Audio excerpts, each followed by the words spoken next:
Bom,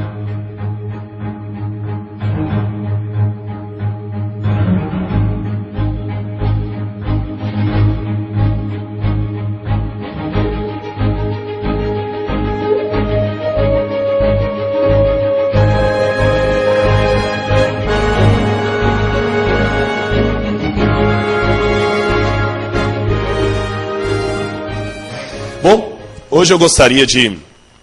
Eu não sei como ligar lá no projetor, viu? Já está pronto? Hoje eu gostaria de passar com vocês um estudo todo especial de Daniel, capítulo 2. Eu sei que alguns talvez diriam, mas eu vim à igreja para estudar Daniel 2. Pastor, dá licença. Você vem lá do Brasil para falar de Daniel 2, a gente já está tão cansado de saber sobre isso. Eu sei. Diz que uma vez um pregador ficou na mesma situação. Ele chegou na igreja e, com medo da igreja ficar meio saturada com o assunto, ele perguntou, escuta, vocês sabem sobre o que eu vou pregar? E quando o pessoal viu lá, Daniel 2, um termo tão conhecido, sim, pastor, vocês sabem? Sabemos. Quantos sabem o que eu vou pregar? Aí todo mundo levantou a mão.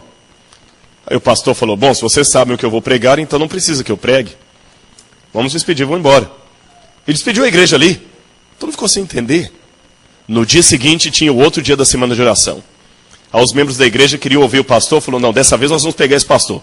Se ele perguntar se nós sabemos sobre o que ele vai pregar, todo mundo diz que não sabe. Aí, quando o pastor falou assim, vocês sabem sobre o que eu vou pregar? Todo mundo, não, pastor, não sabemos. Bom, se vocês não sabem, eram para saber. Se vocês não sabem, que vergonha, deviam saber. Vamos terminar o sermão e vamos embora. Neurastêmico, né? Mas havia ainda um terceiro sermão. E os irmãos, não, dessa vez esse pastor não escapa. Se ele fizer a pergunta, vamos fazer o trato. A metade da igreja levanta que sabe, e a outra metade diz que não sabe. Agora a gente vai pegar esse pastor. Ele chegou e falou, irmãos, e hoje? Vocês sabem sobre o que eu vou pregar? A metade da igreja levantou as mãos que sabia. A outra metade, não sabemos. Ele falou, pelo que eu percebo, alguns sabem, outros não. Muito simples. Os que sabem, contem para os que não sabem. Vamos fazer o sermão e vamos embora. Mas fique tranquilo que nós não vamos fazer isso aqui nesta noite. Nós vamos estudar aqui sobre um sonho profético que Deus deu a um rei pagão, Nabucodonosor. Antes de estudar esse sonho, deixe-me fazer uma pergunta para você. Você, por acaso, sabe por que nos Estados Unidos as companhias de seguro oferecem milhares, até milhões de dólares de indenização para você, a troco de umas poucas mensalidades, de uns poucos dólares por mês? Porque veja bem, é arriscado, não é? É arriscado ou não é? Você dá... Quanto custa um seguro? Vale um carro bem caro, um carro de 40 mil dólares, é um carro caro aqui? Quanto custaria um seguro completo de um carro de 40 mil dólares? 400 dólares por mês? Menos? Então, jogue um valor qualquer, pastor. 100 dólares. Olha. Para eu ficar bem com todo mundo, vou jogar 250 dólares. Tá bom? Por mês? Por mês. 250 dólares por mês. Raciocine comigo. A companhia de seguros chega para vocês aqui e fala o seguinte, coloque o seu carro na nossa seguradora, que se você bater, colidir contra terceiros, se o seu carro de perda total for roubado, nós lhe damos um carro novinho de 40 mil dólares. Não é um pouco arriscado? Ele oferece um carro de 40 mil dólares, mais despesas médicas, mais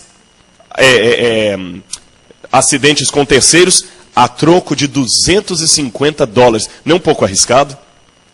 Imagina se todo mundo resolver fazer o seguro. Mas sabe por que as seguradoras fazem isso? Eles não são tão bonzinhos como você imagina.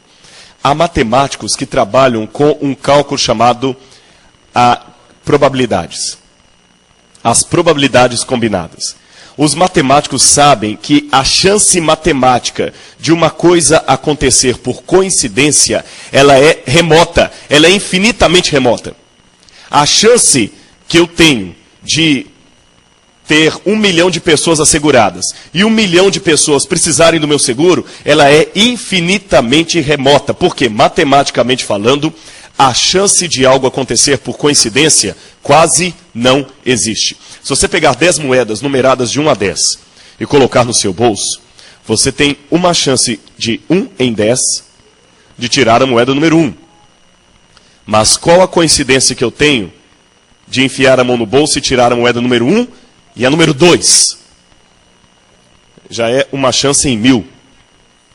Se eu quiser tirar a número 1, a número 2, a número 3 na sorte, já é uma chance em 10.000.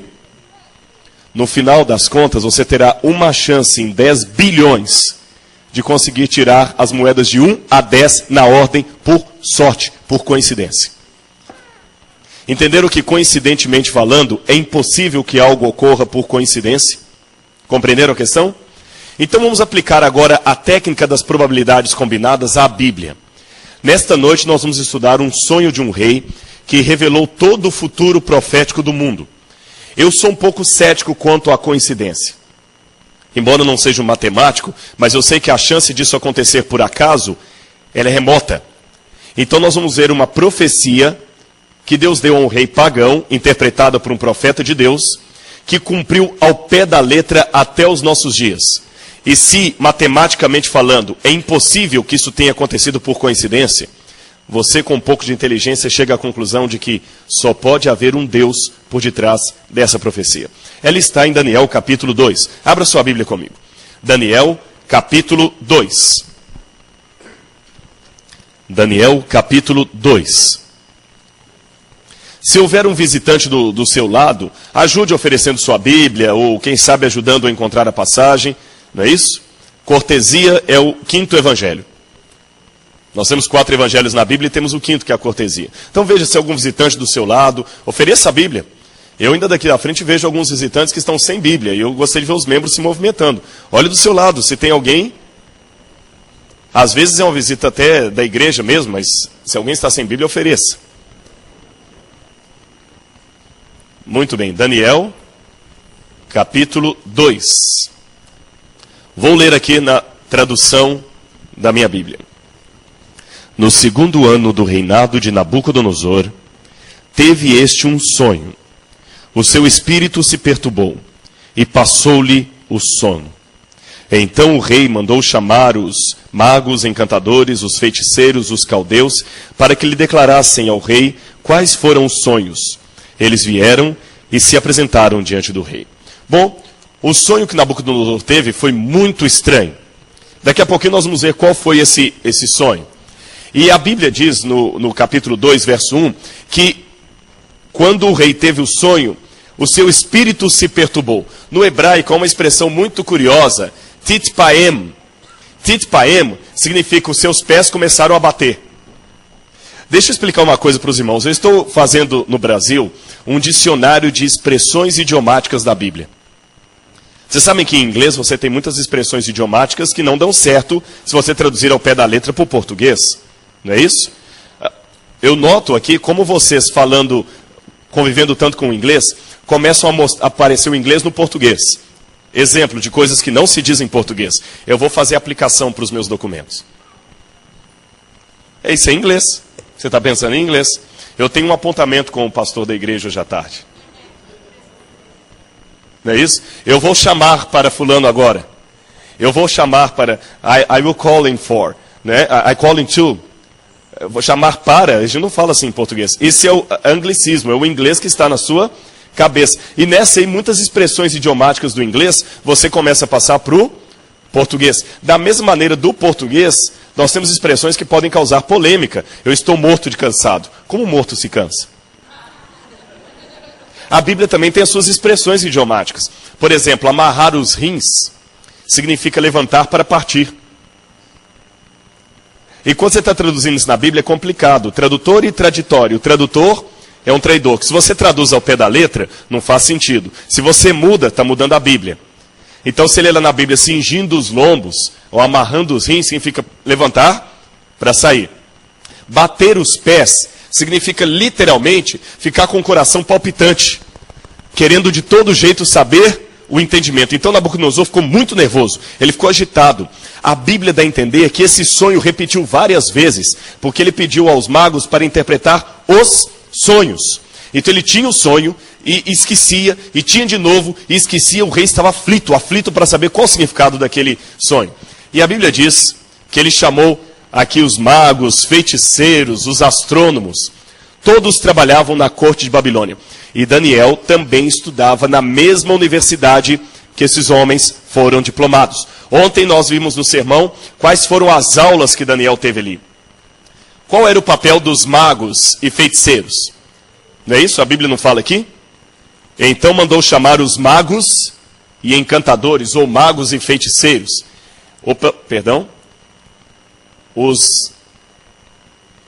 Os magos e feiticeiros protegiam o povo dos demônios.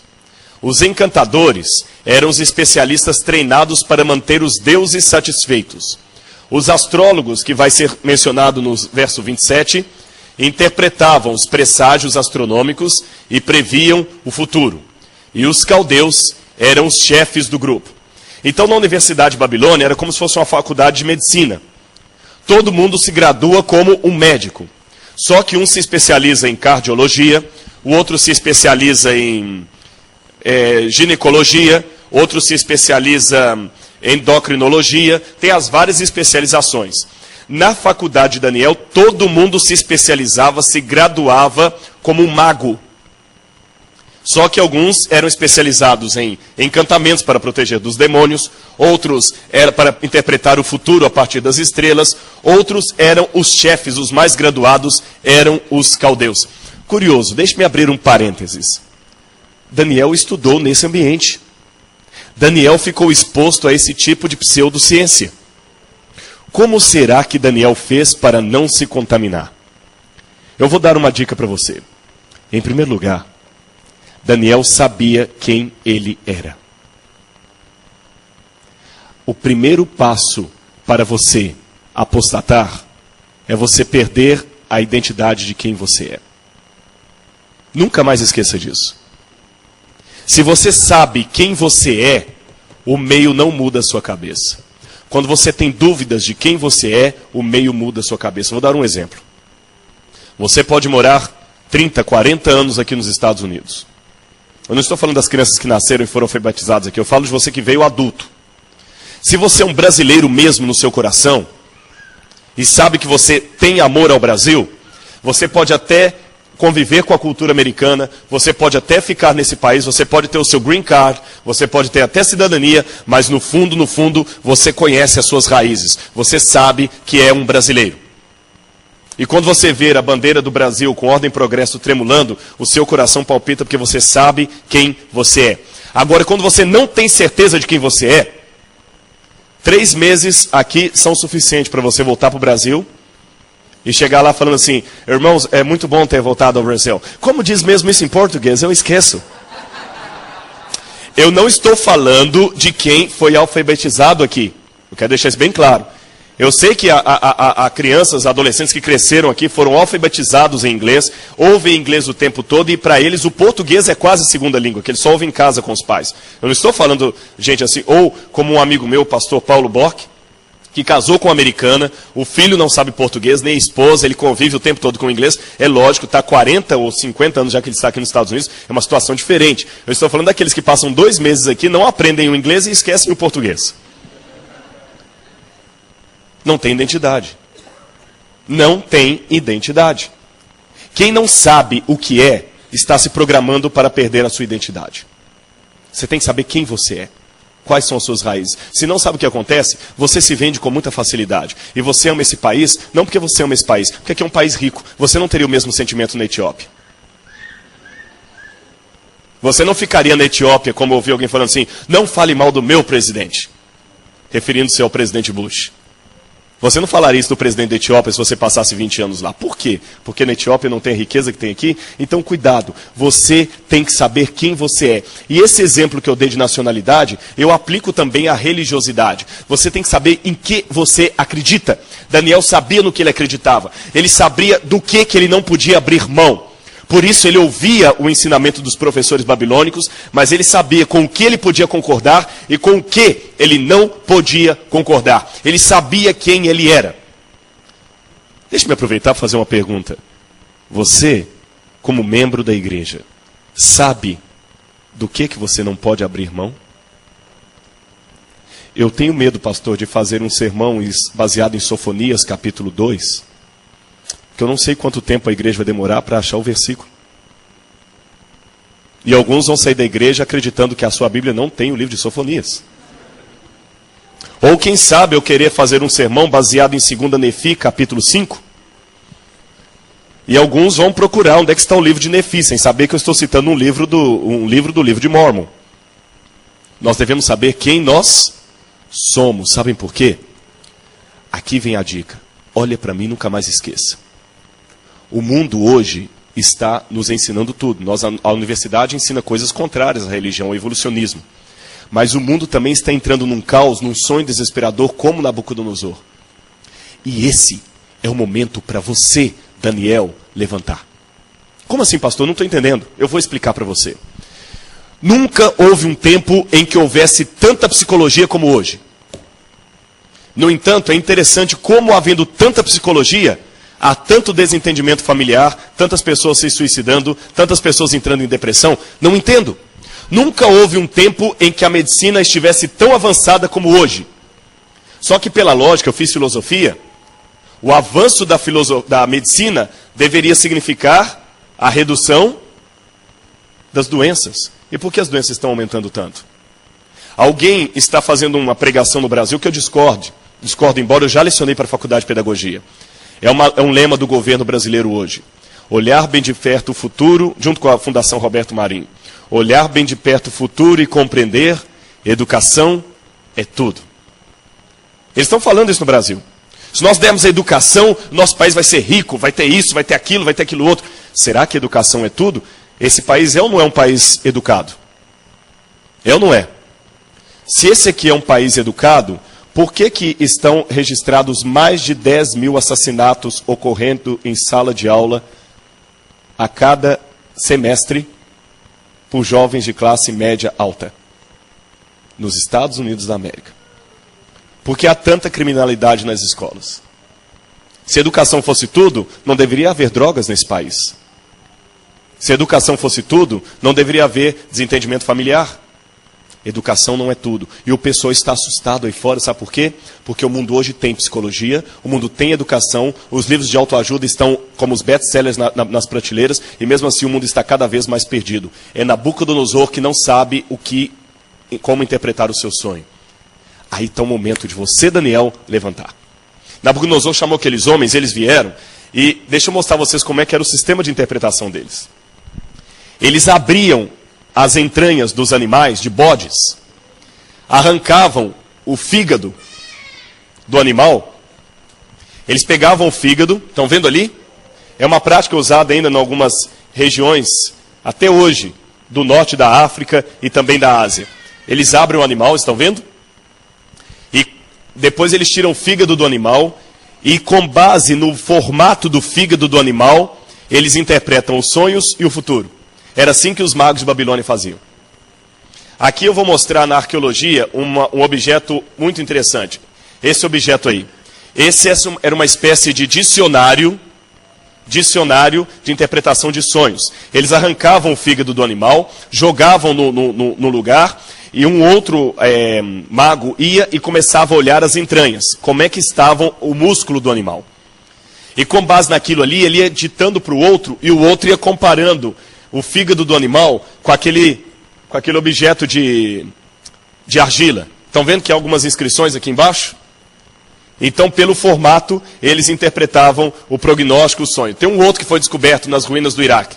Aqui é o próprio fígado de um animal feito de argila. Estão vendo esses buracos aqui? Cada buraco desse era um significado diferente. Como cartas de tarô, que essas mulheres usam para ler mão e tudo mais, cada carta tem um significado. Cada parte do fígado tinha um significado. Assim que eles faziam. Mas só que nenhum deles pôde interpretar o sonho por uma razão. Nabucodonosor não sabia o que ele tinha sonhado. Até que vocês sabem o que aconteceu. Nabucodonosor ficou irado e mandou matar todo mundo. Já que ninguém sabe interpretar meu sonho, mande matar todo mundo. E curioso, nessa ordem de Nabucodonosor, quem foi obrigado a ser morto? Daniel. É interessante. Nós não temos nada a ver com a queda do World Trade Center. Mas nós também somos afetados. Você vive numa América posterior ao 11 de setembro. Você é Daniel. Mas nessa crise que os Estados Unidos estão enfrentando agora, é a crise do sonho de Nabucodonosor. Nabucodonosor está irado. Ele está apavorado, mandando matar todo mundo de uma maneira comparativa. Agora estão fiscalizando todo mundo, eles estão com medo. É o momento de você, Daniel, começar a ser usado por Deus para dar um significado profético ao sonho que os Estados Unidos da América não estão conseguindo entender. Por que Deus permitiu a queda do World Trade Center? Por que as torres caíram? Deus está querendo levantar você, como Daniel, para falar para essa nação que Jesus em breve voltará. Porque eles estão esquecendo disso. Perguntaram à filha de Billy Graham, onde estava Deus quando caíram as torres gêmeas? Ela falou, acho estranha essa pergunta. E foi uma americana que falou isso. Há tantos anos estamos mandando Deus embora do nosso país. Agora é proibido orar nas escolas públicas. Os americanos bateram palma quando um psicólogo foi até os jornais e falou que era pecado bater nos filhos. E ironizou a Bíblia quando a Bíblia falou repreender o filho com a vara. Ele falou, a Bíblia é um livro ultrapassado. Detalhe, esse psicólogo, o seu filho morreu suicidando-se com 16 anos. Nosso país bate palmas quando a Playboy vende tanto. Nossas igrejas estão ficando vazias, estamos vendendo as igrejas. Nós estamos expulsando Deus da nossa vida. Você não pode mais orar numa escola como professor, que você pode ser processado.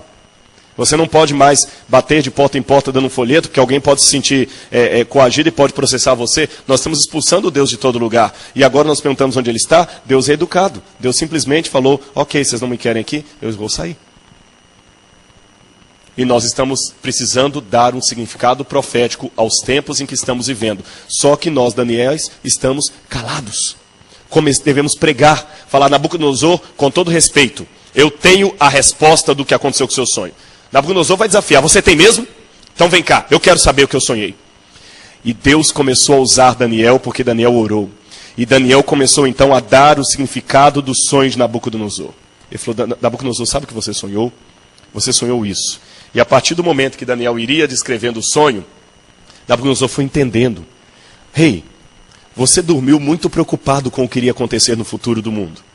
E Deus deu a chance de você saber o que ia acontecer nas grandes potências.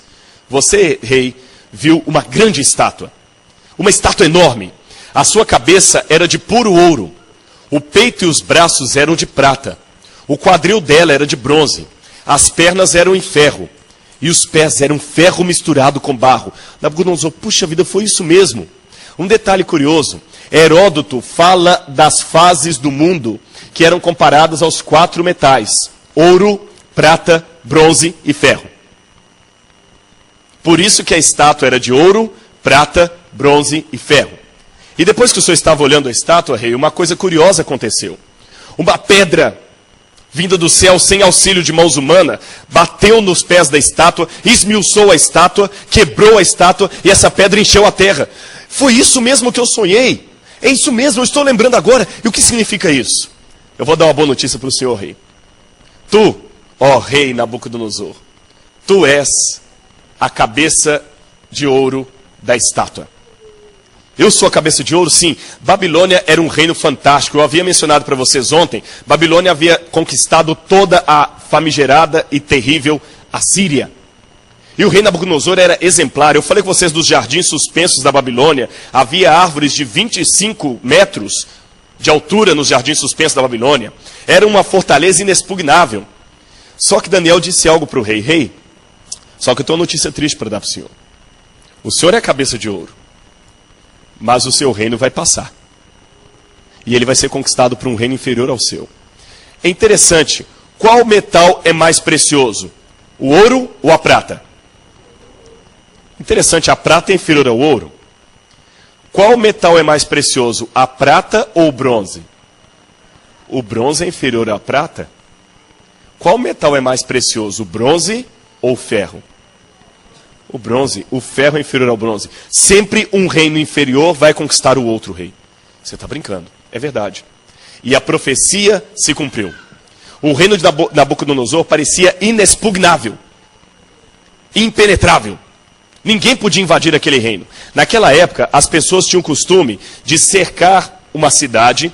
Quem estava fora não entrava, quem estava dentro não saía. Mas como alguém podia cercar uma cidade com 16 quilômetros de muralhas? Mas apareceu Ciro e Dario. Este é Ciro, o conquistador da Babilônia, o representante dos peitos e braços de prata. Ciro ajuntou-se com o seu sobrinho, com seu tio, Dario, e os dois formaram juntos o reino da Medo-Pérsia. E em 538, eles invadiram a cidade de Babilônia. Aí está o túmulo de Ciro. Como eles invadiram Babilônia? Vocês lembram que eu mostrei ontem o rio que passa pelo meio de Babilônia? Qual era o nome dele mesmo? Rio Eufrates. Há duas versões históricas. Uma diz que era verão e o Eufrates estava com as águas baixas. Outra versão diz que Ciro e Dario desviaram o curso do rio mais ao norte, e as águas então começaram a ficar baixas. De madrugada, os homens entraram pelo rio, aqui tudo eram muralhas de Babilônia, entraram pelo rio e foram parar justamente aqui, na entrada que dava para o lado sudoeste do palácio do rei. O rei naquela noite estava dando uma festa tremenda. Aqui está o palácio do rei Nabucodonosor. Mas não era mais Nabucodonosor o rei de Babilônia nessa época. Era Belsazar. O rei estava dando uma festa aqui.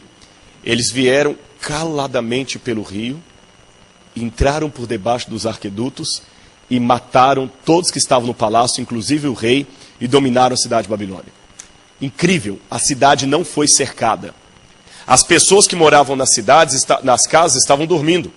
Quando elas acordaram no dia seguinte, Babilônia já não era mais o grande reino do mundo. Babilônia agora havia sido dominada pela Medo-Pérsia, um reino que era inferior ao de Nabucodonosor.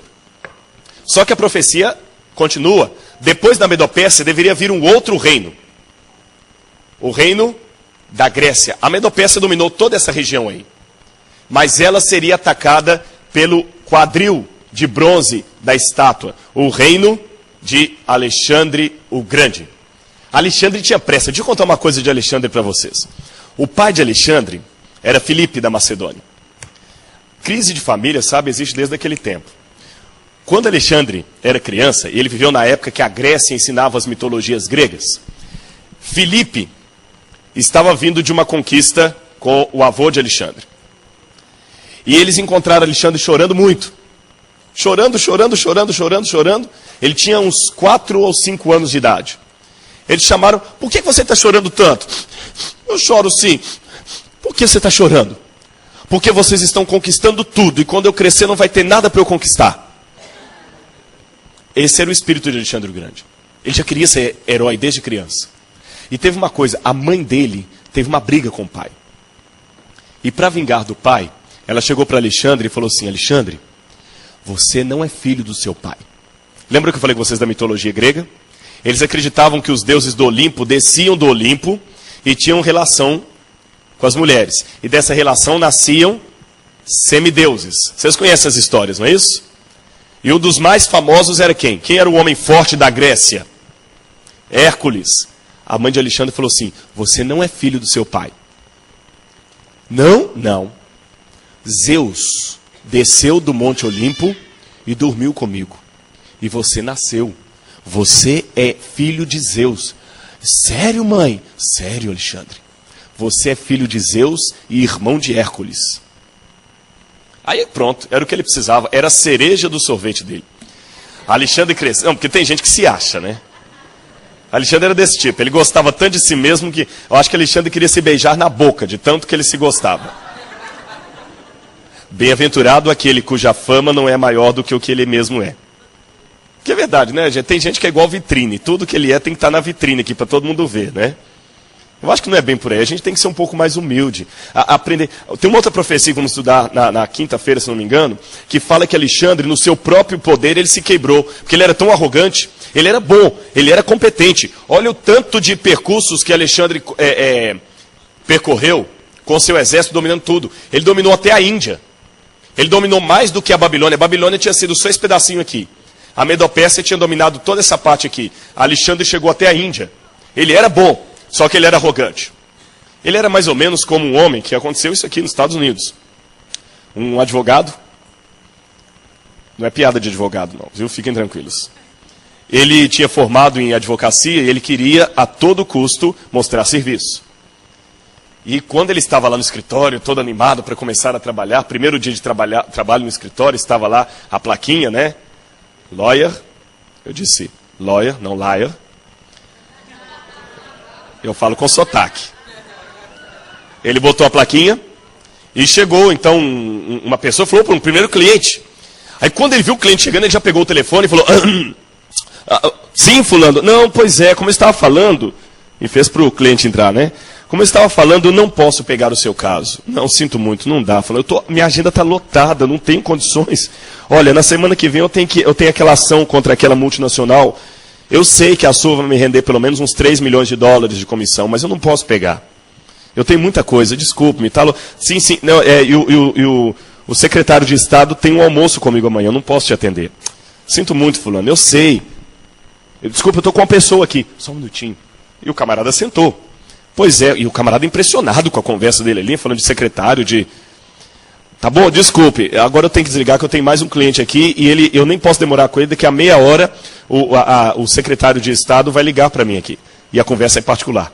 Tá, tudo bem, desculpa, espero que você compreenda. Procure um outro advogado de Harvard. Eu não posso. Obrigado. Pois não. Sim, que eu posso atendê-lo?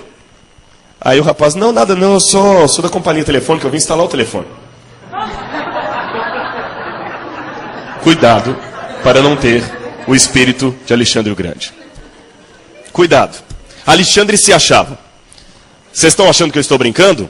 Ele acreditava tanto que ele era um deus, que olha como ele se figurava.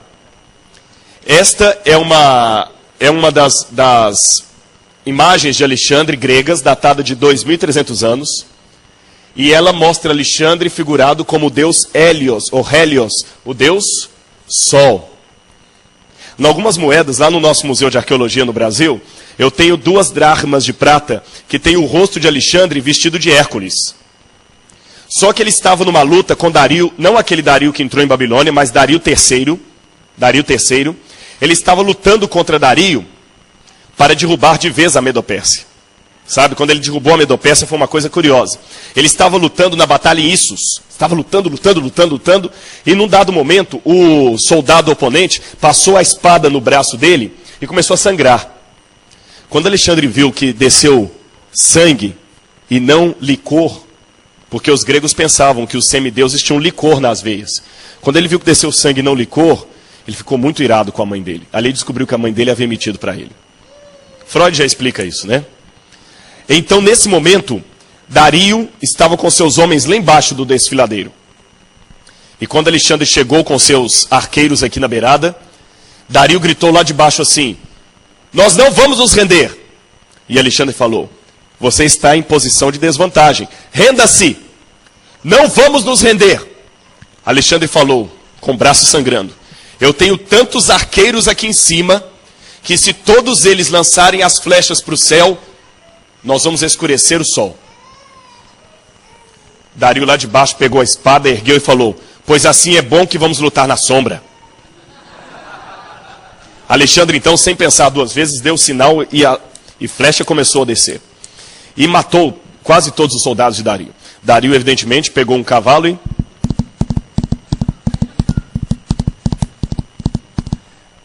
Um secretário de Alexandre, um sátrapa, chamado Besso, um auxiliar de Alexandre, Besso, o nome dele.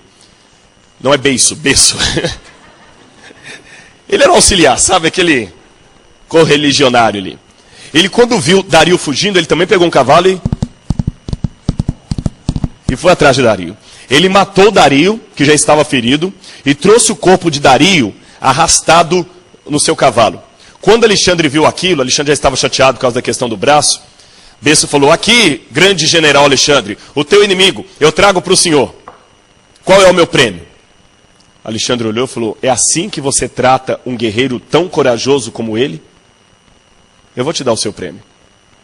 Pasmem, ele pegou o bêcio, amarrou o corpo dele em 2 árvores que estavam curvadas em sentido oposto, e depois mandou soltar as árvores. Quando elas voltaram ao normal, rasgou o corpo dele no meio. Esse era Alexandre o Grande. E Alexandre também se destruiu. Como Alexandre se destruiu? Alexandre estava completando 33 anos de idade em 323 a.C. Ele resolveu tomar 1 copo de vinho por cada ano da vida dele, ou por cada cidade que ele havia conquistado. Era em homenagem ao deus Baco, o deus do vinho. Por isso que o pessoal chama as festas de orgia de bacanais. Não é isso? Deus Baco, o deus do vinho, ou Dionísio, que é o mesmo. Eles costumavam beber, iam lá atrás, vomitavam, voltavam para beber de novo. Alexandre teve então uma febre intestinal e morreu assim, de uma maneira terrível. Ele mesmo se destruiu.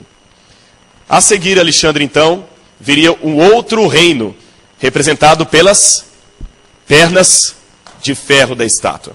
Esse reino, duro como ferro, não poderia ser outro senão aquele que substituiu a Grécia, Roma. Roma começou a dominar tudo. Veio Pompeu, dominou a Palestina. E depois de Júlio César veio Augusto e começou a dinastia dos imperadores e dos Césares. E cada um dos Césares. É interessante que a palavra César, em latim, significa partes, cortar. Alguns acreditam que a palavra César vem por 2 razões. Primeiro, porque Júlio César, quando nasceu da mãe dele, Aureliana, ele nasceu por um corte. Por isso ele recebeu o nome de Júlio César, que ele nasceu de um corte. Tá certo? Por isso Júlio César. César, em latim, significa corte. Mais tarde, Nero, que era um louco que dominava Roma, mandou abrir a barriga da mãe dele só para ver de onde ele tinha vindo. Então a palavra sofreu semântica e hoje as mulheres grávidas fazem cesariana quando vão ter o seu neném. Tá bom? Vem de partes. Esse era o maníaco império de Roma. Vocês estão notando que cada império é moralmente e também fisicamente mais fraco que o outro? Alexandre, apesar de ser um gênio, era psicologicamente um narcisista. Ele não tinha habilidade Nabucodonosor. Roma, não sei como Roma dominou tanto tempo. Agora a profecia termina de uma maneira interessante. Daniel explica para Nabucodonosor: agora, quando é o que você viu dos pés da estátua, em parte em ferro e em parte em barro, este não será um reino único. Serão 10 reinos que se dividirão daquele. Roma parecia ser imbatível. Até que no ano 476 aconteceu uma coisa interessante. Os bárbaros que estavam no norte começaram a juntar forças e a minar o exército de Roma. E cada vez foram entrando mais, entrando para tentar derrubar Roma. Roma tinha um problema com os bárbaros. Muitos aqui já devem ter visto a revistinha do Asterix. O Asterix era um grupo de rebeldes da Gália que não aceitavam o Império Romano e tentavam. Só que Asterix remonta à época de Júlio César. Mas mais ou menos para você entender o contexto. É mais ou menos isso. Os bárbaros foram se ajuntando, e quando eles invadiram Roma em 476, eles dividiram Roma em 10 reinos. 3 desses reinos não existem hoje mais por uma profecia posterior do livro de Daniel. Esses reinos formaram o que hoje nós conhecemos como a Europa. Agora é interessante como Daniel termina a interpretação do sonho de Nabucodonosor. Lembram que no final da estátua veio uma pedra do céu que atingiu os pés dela? E essa pedra encheu toda a terra? Daniel explica para o rei: ó rei, nos dias desses reis, o Deus do céu enviará um reino que não será jamais destruído. Eles tentarão unificar os 10 reinos, mas não conseguirão. Em algumas partes, eles até unirão os reinos pelo casamento. Quer ver isso na Bíblia? Abra em Daniel capítulo 2, verso 43 em diante. Verso 42 em diante. Como os dedos dos pés eram em parte em ferro e em parte em barro, Assim, por uma parte, o reino será forte, e por outra será frágil. De fato, a Europa, por uma parte, é forte. Você tem ali uma Alemanha. Quão poderosa é a Alemanha? Você tem uma Inglaterra. Mas, por outro lado, você tem uma parte fraca da Europa. Você tem Portugal, que a economia não é tão forte assim. Mas olha o que diz a profecia. Quanto ao que viste do ferro misturado ao barro de lodo, se misturarão mediante o quê? Como está na sua Bíblia? Casamento. Mas não se ligarão um ao outro, assim como o ferro não se mistura com barro. Eles tentaram várias vezes se misturar por casamento. A rainha Vitória chegou uma vez a ser considerada a avó da Europa, porque todos os países da Europa tinham pessoas que eram parentes da rainha Vitória. E não só isso, Carlos Magno tentou unir a Europa, não conseguiu. Napoleão Bonaparte tentou unificar a Europa, não conseguiu. Adolf Hitler tentou unificar a Europa e não conseguiu. E de novo agora, o que estão tentando fazer? Estão tentando unir a Europa numa só comunidade. Eu ouvi uma vez um relato muito interessante de um pastor que viveu na Segunda Guerra Mundial. E ele viveu na Alemanha. E quando Hitler estava dominando a Europa, perguntaram para esse pastor, você não tem medo que Hitler domine a Europa? Ele falou assim, não. Hitler não vai dominar a Europa. Por quê? Porque a profecia disse que a Europa não se uniria. Muita gente achou ridícula a posição daquele pastor e se uniu ao partido nazista porque acreditavam que Hitler seria o dominador da Europa. Porque a lógica era essa, Hitler estava ganhando muito terreno. Mas ele falou, não, Hitler não vai conseguir. Como você sabe, pastor? Você não entende política. Você não entende de estratégia militar, mas eu entendo de Bíblia. E na Bíblia diz que a Europa não se uniria.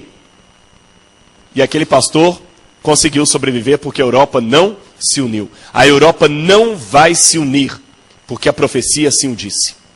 E é nos dias desses reis que Deus suscitará do reino do céu um reino que não passará, o reino do céu, à volta de Jesus. Agora, olha para mim aqui e aprenda algumas coisas. Em primeiro lugar, em que parte da estátua nós estamos vivendo? Na cabeça? No peito e braços de prata? No quadril de bronze? Nas pernas de ferro? Ou nos pés? Estamos nos pés da estátua. Nos nossos dias, Deus vai suscitar um reino do céu à volta de Jesus. Agora, pessoal, eu estou preocupado com algumas coisas. Eu já aprendi uma coisa, principalmente depois que eu caso, depois que eu me casei. Graças a Deus, essa já é a quarta semana de oração. A semana de oração é a quarta semana de oração que eu faço nos Estados Unidos. Mas das vindas que eu vim aqui, não é nenhuma demagogia, porque isso eu falei nas outras igrejas também, está sendo a melhor viagem minha aos Estados Unidos por uma única razão. A minha esposa pôde vir comigo. É verdade. Ver as coisas e não poder mostrar para alguém que você ama é legal 50%. Porque mesmo que você chegue no Brasil e vai querer contar depois, eu vi isso, mas ela não está junto. E você não precisa ir longe. Quando alguma coisa engraçada acontece perto de você, qual a sua vontade? Contar para alguém. É ou não é? Nós temos a vontade de compartilhar coisas interessantes, coisas engraçadas, coisas importantes. Quando o World Trade Center caiu, quando as torres gêmeas foram atingidas, você ficou tranquilo? Ou você pegou o seu celular e começou a ligar para todo mundo? Fulano, liga a televisão, olha o que está passando. Por que você fez isso? Ah, pastor, pergunta idiota. Aquele era um acontecimento histórico. Eu tinha que avisar. E você quer um acontecimento mais histórico do que esse? E o que você está fazendo parado, que não abre a sua Bíblia no seu local de serviço, na sua escola, e não conta para as pessoas a profecia de Daniel capítulo 2? Eu podia pregar aqui sobre uma coisa que seria novidade para todo mundo. Por que eu repeti aqui na igreja um tema tão óbvio de Daniel capítulo 2? Sabe por quê, pastor? Eu fico preocupado em que nós estamos nos distanciando tanto da cultura bíblica, que pode chegar um tempo em que eu pregue Daniel capítulo 2 e muita gente fala assim, puxa, eu nunca vi um estudo sobre esse e sou batizado há 20 anos. Por que você não começa, a partir de amanhã, a pegar o seu celular e falar, fulano, eu tenho uma boa nova para dizer. Abre a sua Bíblia em Daniel capítulo 2. Eu vou ensinar para você isso aí. Jesus está voltando. Ele está vindo nas nuvens do céu. Eu acredito nisto porque sou cético. Você não traduziu errado, não. Eu acredito nisso porque sou cético. Eu sou cético quanto às coincidências. E como eu sou cético quanto às coincidências, quando eu vejo uma história desta, escrita há 2.600 anos, acontecendo ao pé da letra, a minha mente lógica só me leva para um caminho. Tem um Deus por detrás disso. É muita coincidência para ser apenas coincidência. Agora, antes da gente se encontrar amanhã, para eu falar com você do que aguarda o povo de Deus em termos de perseguição, deixa eu contar uma última história para você pensar na cama. Uma vez, um vendedor de livros estava vendendo livros de porta em porta. Olá, senhora, eu gostaria de vender um livro para a senhora. E vendia o livro. Um dia ele chegou com uma pasta, com seus livros todo, e viu um portão. E no portão estava a plaquinha, cuidado, cachorro bravo. A casa era lá no fundo. Ele, eu entendo bem de cachorro. Abriu a porta e começou a entrar um pouco. Ele caminhou mais ou menos uns 15 passos. Lá na frente outra plaquinha. Por favor, volte, cachorro bravo.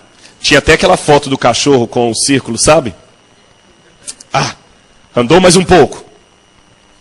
Lá atrás da casa veio correndo um cachorro, um pitbull. O cachorro não corria, ele voava. Quando ele viu o cachorro vindo, o cachorro vinha. E para piorar, atrás do cachorro ainda tinha um vira-lata. Daqueles que tem um dentinho assim, ó. Sabe? Esse camarada largou pasta para um lado, prospecto por outro, correu igual desesperado, subiu numa árvore cheia de espinhos, arranhou todinho. Quando ele estava lá em cima, ele começou assustado, e uma plaquinha lá em cima avisava assim, seu tolo, você foi avisado lá embaixo.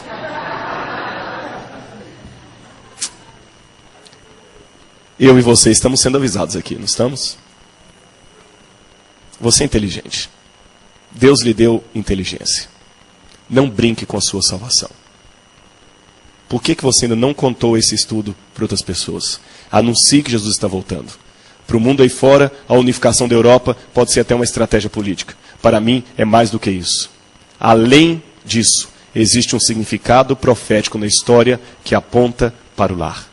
Que aponta para a volta de Cristo. E amanhã, eu quero você aqui. Se tinha um culto que você tinha que ter perdido, era o de hoje. Amanhã eu vou falar com vocês um pouco sobre como se processará a perseguição dos últimos dias. Nós vamos estudar a história da estátua de Nabucodonosor. O que aquilo tem a ver conosco hoje? Eu sou de formação jesuítica. Eu formei em escola de jesuítas. Eu vou contar para você amanhã um pouco do que aguarda o povo de Deus. Então vem amanhã aqui. Eu quero conversar com você um pouco mais sobre a palavra de Deus. E em nome de Jesus, fazer você cada dia ficar ansioso pela volta dele. Sabem por quê? E com isso eu termino. Alguns dizem, qual é a sua religião? O governo, hoje o pastor estava comentando, o governo aqui passa como se chama essa pesquisa de porta em porta? Censo. E ele pergunta, qual a sua religião? Em 1992, 2 milhões de norte-americanos responderam, a minha religião é Seventh-day Adventist Church. Curioso que nós não temos 2 milhões de membros nos livros da igreja. Por que tanta gente disse que a religião dele era adventista do sétimo dia? O que você acha que é ser um adventista? Acreditar na volta de Jesus? Será que é isso que é ser adventista? Curioso, o demônio acredita ou não acredita na volta de Jesus? Então o demônio é um adventista? Então eu acho que ser adventista não é só acreditar na volta de Jesus. É querer a volta de Jesus. É desejar a volta de Jesus como a coisa mais preciosa da sua vida. Se você é adventista só porque você acredita na volta de Jesus, meu irmão, desculpe, o diabo também acredita. Que a Bíblia fala que os demônios creem e estremecem. Então não é só acreditar. Ser um adventista não é só acreditar num corpo doutrinário. É desejar que Jesus volte. Querer, ansiar e falar disso para todo mundo. Porque um dia vamos ver o Senhor face a face. E enquanto esse dia não volta, que Ele nos mantenha firmes na palavra dele. Em nome de Jesus. Amém.